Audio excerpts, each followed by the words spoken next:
తన ప్రాణాలే నీవని ధర్మేచగా తన మనసంత నీదని అర్థేచగా తన వలపంత నీకని కామేచగా అవధులు లేని ప్రేమకై మోక్షేచగా మూడు ముళ్ళతో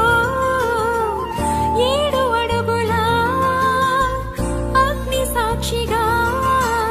ఇద్దరు ఒకటిగా మారగా